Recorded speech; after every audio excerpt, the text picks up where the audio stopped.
अस्सलाम वालेकुम स्टूडेंट्स, क्या हाल है आपके। मेरा नाम है अबरार चौहान। आज हम first year chemistry chapter number 4 में लिक्विड पोर्शन का क्वेश्चन नंबर 14 करने जा रहे हैं। ये एक्सप्लेन करना है विद रीजंस जो हमारे पास गिवन स्टेटमेंट्स हैं उनको, यानी कि हमने लॉजिक देनी है, प्रूफ करना है उस बात को। तो चलते हैं हम लेक्चर की तरफ। We are going to solve question number 14 from liquid section of exercise. In this lecture, we are going to discuss different reasons to justify the statement. So, let's start with the first statement of question number 14. Evaporation causes cooling. Cooling का मतलब होता है temperature का कम हो जाना। Evaporation का मतलब होता है किसी लिक्विड के मॉलिक्यूल्स का वेपर में कन्वर्ट हो जाना, evaporate कर जाना। इस प्रोसेस को समझने के लिए कि कूलिंग कैसे होती है, लेट्स ड्रॉ अ बीकर। ये आपके सामने एक बीकर है और इस बीकर के अंदर दो तरह के मॉलिक्यूल हैं, हाई एनर्जी रेड कलर के, ये वाटर है फॉर एग्जांपल, और लो एनर्जी यहाँ एवरेज एनर्जी के ब्लू कलर के। एवरेज एनर्जी के चूंकि ज़्यादा होते हैं या लो एनर्जी के चूंकि ज़्यादा होते हैं और जो हाई एनर्जी के होते हैं वो कम होते हैं। अब डेफिनेट सी बात है, जो हाई एनर्जी वाले मॉलिक्यूल्स हैं उनकी जो मूवमेंट होगी, उनकी जो इंटेंसिटी ऑफ मोशन होगी वो ज़्यादा होगी, लिहाजा जैसे ही वो सरफेस पे आएंगे वो एस्केप कर जाएंगे। तो वो क्या करते हैं, हाई एनर्जी मॉलिक्यूल्स जो होते हैं वो लिक्विड स्टेट को छोड़कर वेपर स्टेट में कन्वर्ट हो जाते हैं ड्यू टू हाई एनर्जी। तो ये प्रोसेस कहलाता है एवेपोरेशन। तो जब हाई एनर्जी मॉलिक्यूल्स जो होंगे वो एस्केप करना शुरू कर देंगे, तो ये हाई एनर्जी मॉलिक्यूल कम होना शुरू हो गए आपके सिस्टम के अंदर से, तो आपके सिस्टम की जो एनर्जी होगी वो गिरना शुरू हो जाएगी, कम होना शुरू हो जाएगी। So when high energy molecule escape, when high energy molecules start escaping, system यानी कि वो बीकर के अंदर जो लिक्विड है वो उसकी एनर्जी जो होगी गिर जाएगी, कम हो जाएगी, क्योंकि हाई एनर्जी तो निकल गए। तब होगा क्या, जो उसके इर्द गिर्द सराउंडिंग है, जो इसके इर्द गिर्द सराउंडिंग है, ये जो मैं ग्रीन लाइंस लगा रहा हूँ, दिस इज एक्चुअली सराउंडिंग जो इस बीकर के इर्द गिर्द है। अब सराउंडिंग की एनर्जी तो नहीं गिरी, एनर्जी तो सिस्टम की गिरी है, लिहाजा होगा यूं कि जो हीट है वो फ्लो करना शुरू कर देगी फ्रॉम सराउंडिंग टू सिस्टम, ताकि वो कंपनसेट कर सके उस एनर्जी को जो कम हो गई है सिस्टम के अंदर से। So the heat will start flowing from surrounding towards system. कब ये प्रोसेस होगा, जब आपके सिस्टम की एनर्जी कम हो जाएगी, उसका टेम्परेचर गिरना शुरू हो जाएगा, उसके मॉलिक्यूल्स हाई एनर्जी वाले निकलना शुरू हो जाएंगे। तब सराउंडिंग से जो एनर्जी है, हीट है या एनर्जी है, वो फ्लो करना शुरू कर देगी टुवर्ड्स द सिस्टम। अब जब सराउंडिंग से एनर्जी मूव कर रही है सिस्टम की तरफ, तो सराउंडिंग का टेम्परेचर फॉल कर जाएगा। सो टेम्परेचर ऑफ सराउंडिंग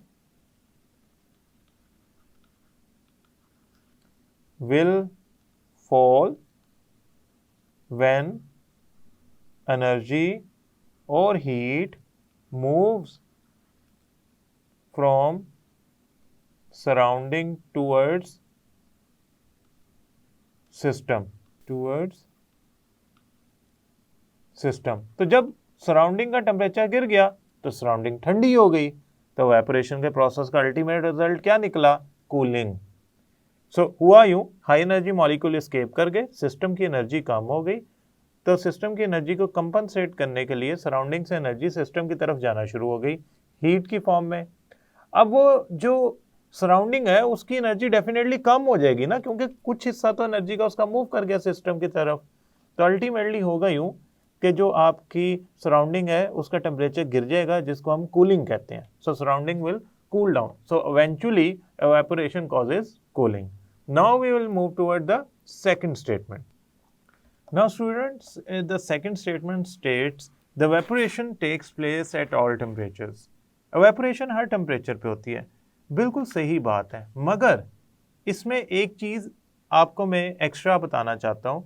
evaporation बेशक हर टेम्परेचर पे होती है, लेकिन evaporation का जो रेट होती है, जो स्पीड होती है, जो आप यूँ समझ लें अगर मैं क्वांटिटेटिवली इवेपोरेशन को देखूं तो टेम्परेचर बढ़ाने पे इवेपोरेशन बढ़ जाएगी, टेम्परेचर कम होने पे इवेपोरेशन कम हो जाएगी। एक्चुअली होता यूँ है कि इवेपोरेशन यानी कि हाई एनर्जी मॉलिक्यूल्स का इस्केप कर जाना in the form of vapour, जिसे आप इवेपोरेशन कहते हैं, लिक्विड से वेपर्स में कन्वर्ट हो जाना मॉलिक्यूल्स का, ये एक्चुअली एक ऐसा प्रोसेस है जो टेम्परेचर डिपेंडेंट है और हर टेम्परेचर पे होगा। देखें, अगर मैं 0 डिग्री पे वाटर लेता हूं तो उसमें भी वेपर्स बन रहे होते हैं, लेकिन ये वेपर्स इंतहाई कम बन रहे होते हैं, तभी वो प्रेशर कम लगा रहे होते हैं। For example, the pressure of water vapours at 0 degree is 4.579 torr. जब आप अगर 0 डिग्री पे वेपर्स ना बन रहे होते तो वेपर प्रेशर भी ना होता, लेकिन चूंकि वेपर प्रेशर एग्जिस्ट करता है, लिहाजा इस टेम्परेचर पे वेपर्स बन रहे हैं तो वेपर प्रेशर लगा रहे हैं। अगर मैं 100 डिग्री पे वाटर का वेपर प्रेशर मैयर करूं, यानी कि नंबर ऑफ वेपर्स जो प्रेशर लगा रहे होंगे in equilibrium with the liquid, वो होता है 760 टोर। देखिए, वेपर प्रेशर बहुत ज्यादा बढ़ गया टेम्परेचर बढ़ाने पे, मगर एक बात तो कंफर्म है कि वेपर प्रेशर तो मौजूद है। वेपर प्रेशर अगर मैं -10 डिग्री पे जाऊंगा तो वेपर्स और कम बनेंगे, वेपर प्रेशर और कम हो जाएगा, 4.579 से भी कम हो जाएगा, लेकिन वेपर्स बनेंगे चाहे थोड़े बने। So the number of high energy molecule will decrease at low temperature and will increase at higher temperature. So it means the evaporation will continue at all temperature, but the rate of evaporation will differ. तो ये एक basic concept है। अब चलते हैं third statement की तरफ। Students, boiling needs a constant supply of heat, यानी कि किसी लिक्विड को अगर आप बॉयल करना चाहते हैं तो आपको उसको एनर्जी कंटिन्यूसली देनी पड़ेगी। देखें, इस बात को समझने के लिए हम ऐसा करते हैं, एक बीकर लेते हैं और उस बीकर के अंदर हम नंबर ऑफ मॉलिक्यूल्स ऐड करते हैं वाटर के। से ये 1, 2 या 3 मोल्स ऑफ वाटर है जो मैंने ऐड किया है इस बीकर के अंदर। ये वाटर के मॉलिक्यूल्स हैं इस बीकर के अंदर। अब बात यूँ है, ये बीकर थोड़ा सा नॉर्मल कर ले तो ये ले। अब बात यूँ है कि अगर आप इसे हीट सप्लाई करेंगे, आप इसे हीट सप्लाई करते हैं, तो होता यूँ है कि हीट सप्लाई करने पे यूजिंग अ बेंसन बर्नर और सम एनी अदर प्रोसेस आप इसे हीट सप्लाई कर रहे हैं, तो वो ये मॉलिक्यूल्स एनर्जी गेन करते जाते हैं। ये मॉलिक्यूल्स एनर्जी गेन कर लेते हैं हीट सप्लाई करने से। हीट सप्लाई करने से उनकी एनर्जी बढ़ जाती है, जिसकी वजह से उनकी इंटेंसिटी ऑफ मोशन भी बढ़ती जाती है, यानी कि काइनेटिक एनर्जी बढ़ती जाती है। एक टाइम आता है कि वो जितनी एनर्जी एब्जॉर्ब कर सकते हैं वो कर लेते हैं। उसके बाद जो आप हीट देते हैं वो इस्तेमाल करेंगे अपनी इंटरमॉलिक्यूलर फोर्सेस को तोड़ने के लिए। एट दैट टाइम मैं कहूँगा कि वो लिक्विड बॉयल होना शुरू हो गया है। उस time vapour pressure external pressure के इक्वल हो चुका होता है। लेकिन अगर आप उस लिक्विड को बॉयल करना चाहते हैं तो आपको सारी इंटरमॉलिक्यूलर फोर्सेस को ब्रेक डाउन करना पड़ेगा। सो अगर आप कांस्टेंट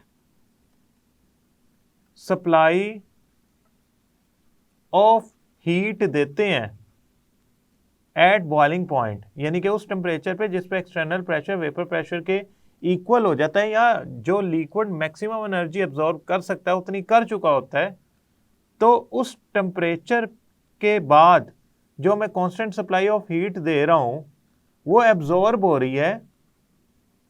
किस लिए? टू ब्रेक डाउन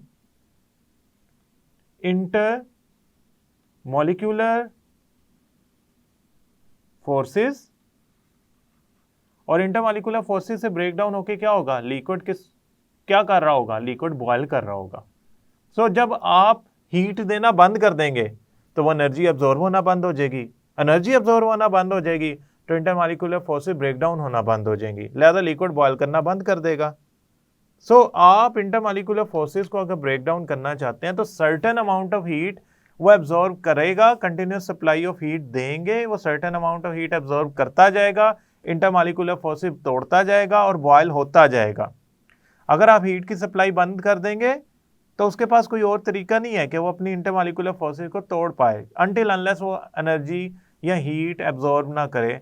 तो continuous supply of heat is necessary to boil any liquid because that will be used to break intermolecular forces at boiling point, and that energy is necessary. Without it, there would be no boiling. So constant supply of heat is required. Otherwise, there would be no boiling. Now we will move towards the fourth statement. Students, earthenware का मतलब है मट्टी के बर्तनों में अगर हम पानी रखते हैं तो वो कूल डाउन हो जाता है। अगर मैं मट्टी के बर्तन की बात करूं तो से आपके पास कोई पानी का घड़ा है और ये अर्दनवेयर वेसल है एक। इसकी अगर मैं अंदर पानी को फिल कर दूं, से ये वाटर मैंने फिल किया हुआ है, तो होता यूँ है कि इसका टेम्परेचर गिर जाता है। अगर मैं अर्दनवेयर वेसल की वॉल को देखूं तो इस वॉल के अंदर छोटे छोटे पोर्स होते हैं, छोटे छोटे सुराख होते हैं, जिसमें से ये लिक्विड एवेपोरेट करता जाता है। लिक्विड के हाई एनर्जी मॉलिक्यूल इसमें से निकलते जाते हैं।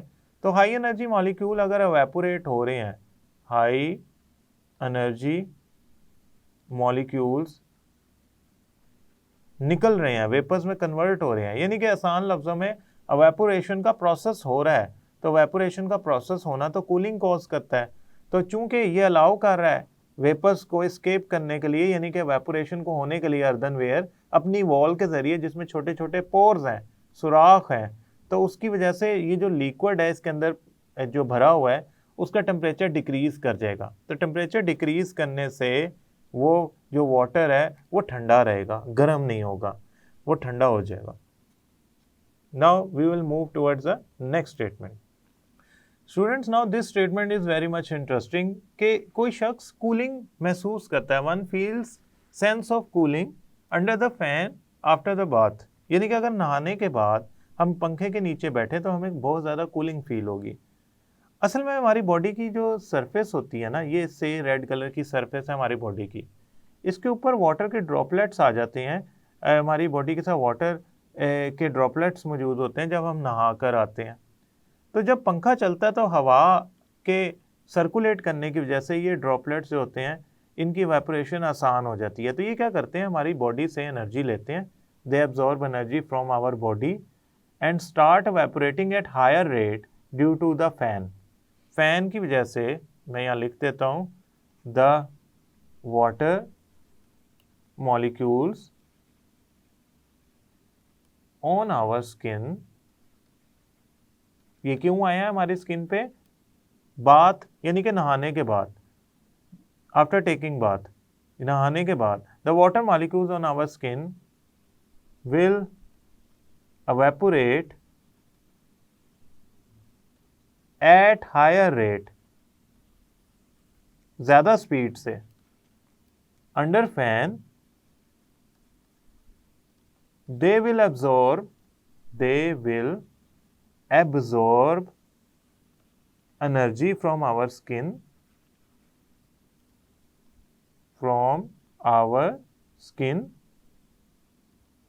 and evaporates। देखें, एक उनको एवेपोरेट करने के लिए क्या चाहिए, एनर्जी, वो हमारी स्किन से एब्जॉर्ब करेंगे। उन्होंने एब्जॉर्ब कर ली हमारी स्किन से एनर्जी, अब वो एवेपोरेट कर रहे हैं। पंखे की हवा की वजह से जो उनकी एवेपोरेशन रेट है वो ज़्यादा है, यानी कि वो ज़्यादा मॉलिक्यूल वेपर्स में कन्वर्ट हो रहे हैं अंडर द फैन, तो वो ज़्यादा एनर्जी एब्जॉर्ब कर रहे हैं। तो जब ज़्यादा एनर्जी एब्जॉर्ब होगी तो हमें क्या फील होगी, cooling. So we will feel cooling. वैसे भी एवेपोरेशन का प्रोसेस कूलिंग प्रोसेस होता है। सो हमारी बॉडी पे चूंकि एवेपोरेशन हो रही है सरफेस पे, स्किन की सरफेस पे वाटर ड्रॉपलेट्स की, तो इवेंचुअली फैन की मूवमेंट से वो तेज़ होगी, तो कूलिंग का जो इफेक्ट होगा वो हमें फील होगा। Now we will move toward the sixth statement. Students, इस स्टेटमेंट में हमसे जो एक्चुअली रीज़न लॉजिक पूछी जा रही है वो ये है कि डायनामिक इक्विलिब्रियम जो है वो इस्टेब्लिश होता है जब कोई लिक्विड एवेपोरेट करता है क्लोज्ड वेसल के अंदर। एक क्लोज्ड वेसल के अंदर कोई भी सिस्टम है हमारे पास, से इट इज़ वाटर, जिसकी एवेपोरेशन हो रही है।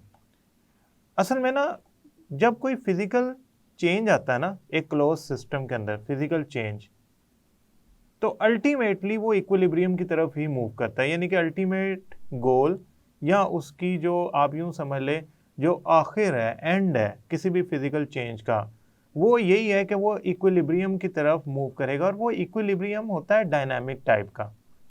डायनामिक इक्विलिब्रियम क्या होता है? डायनामिक इक्विलिब्रियम वो होता है जिसमें rate of forward physical change equal to rate of reverse physical change, यानी कि दो ऑपोजिट चेंजेस सेम रेट पे हो रहे हो। तो कोई भी physical change ultimately dynamic equilibrium में की तरफ मूव करेगा एक क्लोज सिस्टम के अंदर। Now we need to mention in a closed system. एक क्लोज सिस्टम के अंदर फिजिकल चेंज डायनामिक इक्विलिब्रियम की तरफ मूव करेगा।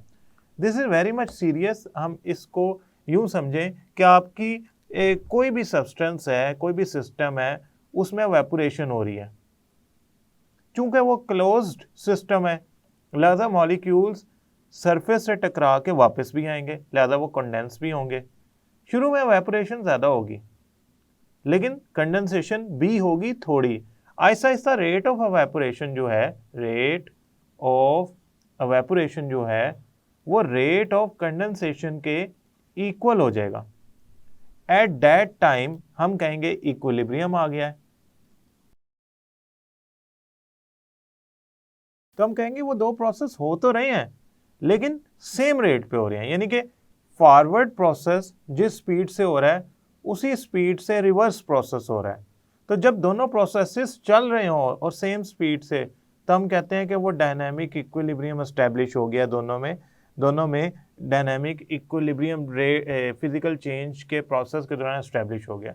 सो एक क्लोज कंटेनर के अंदर अगर एवेपोरेशन ऑफ लिक्विड हो रही है तो उस टेम्परेचर के ऊपर एक ख़ास टाइम के बाद rate of evaporation rate of condensation के इक्वल हो जाएगा, क्योंकि वो एक क्लोज सिस्टम है और हर फिजिकल चेंज डायनामिक इक्विलिब्रियम की तरफ ही मूव करता है। और अगर रेट ऑफ एवेपोरेशन और रेट ऑफ कंडेंसेशन का शुरू में फ़र्क है तो इसका हरगिज़ मतलब नहीं है कि आफ्टर सर्टेन टाइम वो फ़र्क मौजूद रहेगा।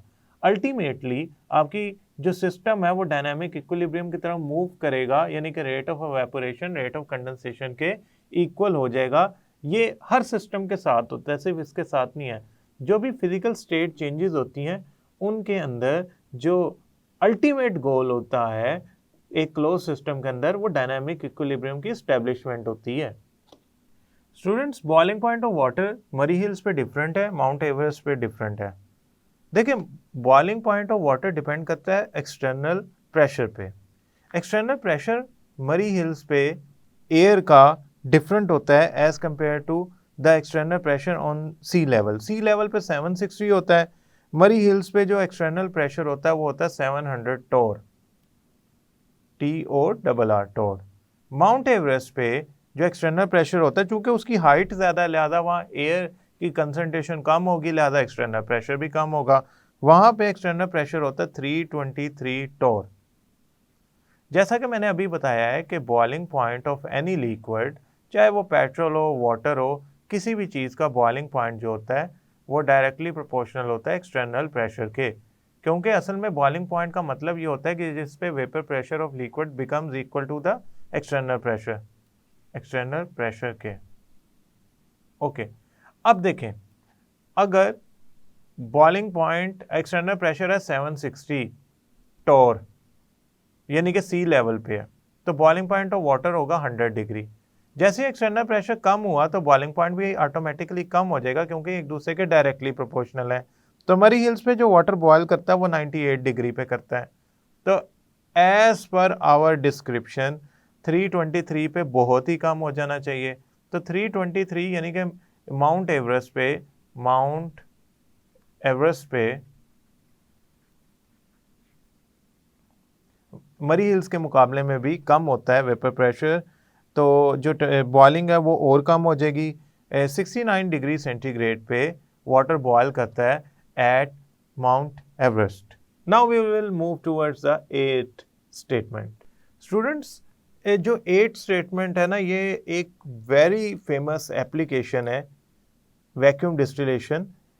असल में होता यूँ है कि कुछ लिक्विड्स होते हैं ना, जब उनको सेपरेट करना हो on the basis of their boiling point, गर्म करके सेपरेट करना हो on the basis of their boiling point, तो अपने बॉइलिंग पॉइंट पर पहुंचते ही डीकम्पोज हो जाते हैं।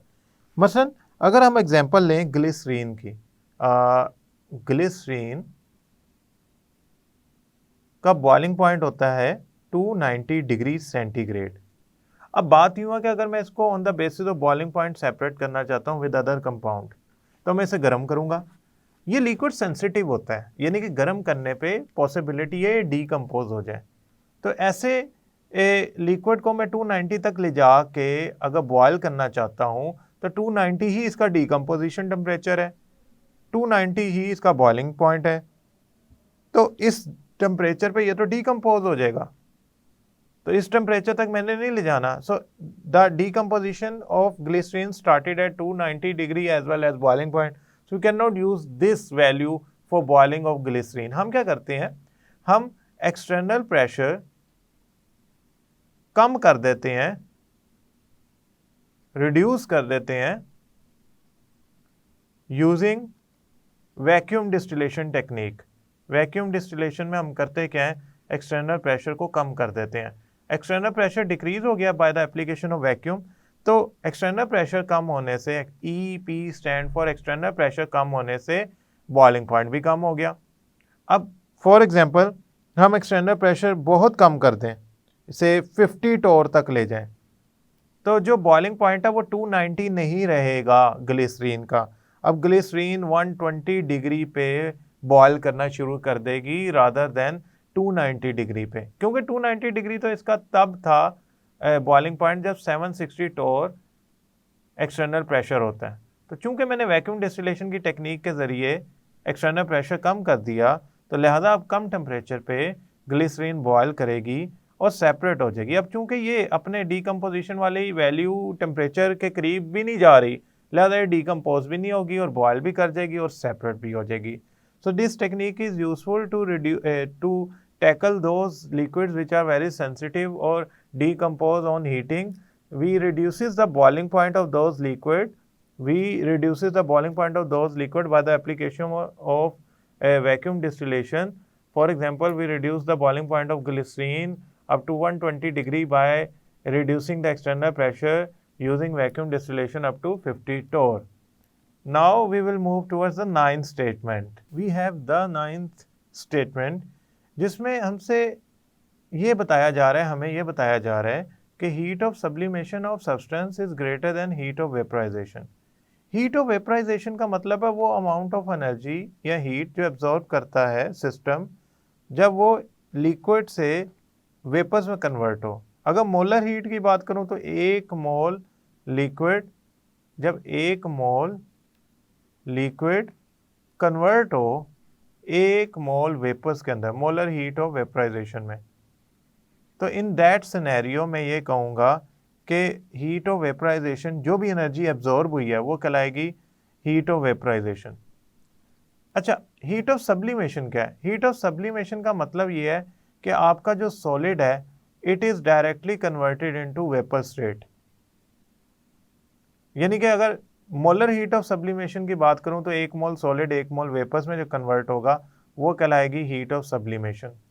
नाउ अगर मैं इनकी डायग्राम्स बनाऊं तो लिक्विड मॉलिक्यूल्स में forces of attraction as compare to solid कम होती हैं और उनमें फासला ज़्यादा होता है, लिहाजा जब वो वेपर स्टेट में कन्वर्ट होते हैं तो they need some energy to be absorbed and break those intermolecular forces. इसमें इंटरमॉलिक्यूलर फोर्सेस होती हैं लेकिन उतनी ज़्यादा नहीं होती जितनी सॉलिड में होती हैं। अगर मैं सॉलिड की बात करूं तो particles are near to each other, the intermolecular forces are very much stronger as compare to liquid.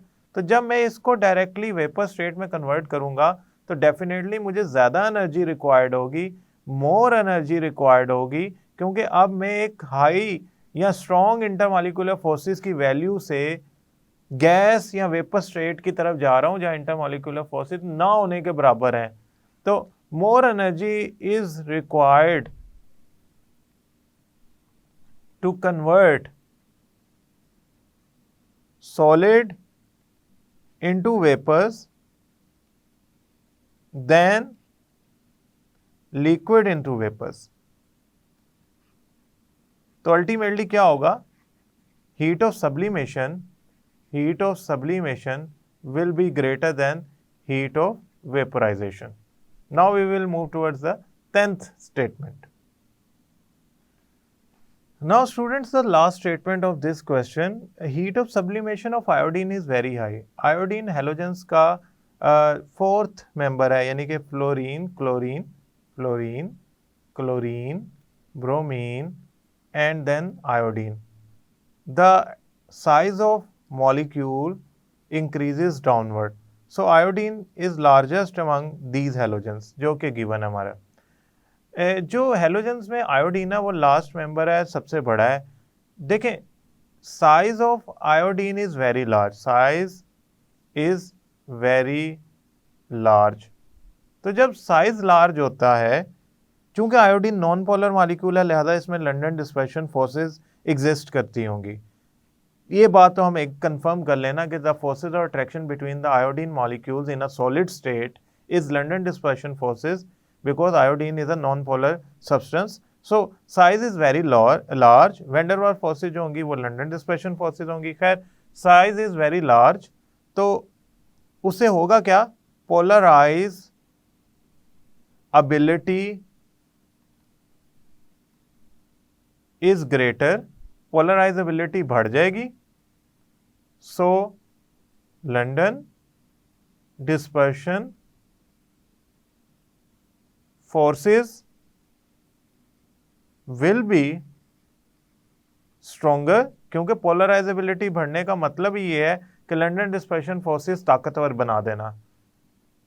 Hence it will become difficult to break Van der Waals forces या London dispersion forces among I2 molecules in solid state. Ultimately क्या होगा कि iodine molecule में forces और attraction strong होंगी, उनको तोड़ना मुश्किल हो जाएगा, तो आपको ज़्यादा एनर्जी रिक्वायर्ड होगी. तो जब ज़्यादा एनर्जी रिक्वायर्ड होगी तो हीट ऑफ सब्लिमेशन यानी कि सॉलिड स्टेट को वेपर स्टेट में कन्वर्ट करने के लिए जब ज़्यादा एनर्जी रिक्वायर्ड होगी तो हीट ऑफ सब्लिमेशन यानी कि energy absorbed to convert solid into vapour state automatically high हो जाएगी.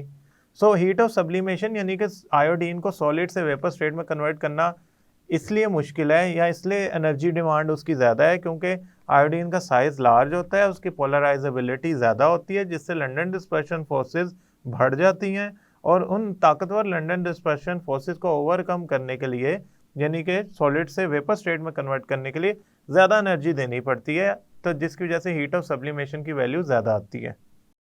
आई होप स्टूडेंट्स आपको ये लेक्चर समझ आया होगा. नेक्स्ट लेक्चर तक के लिए अल्लाह हाफिज़.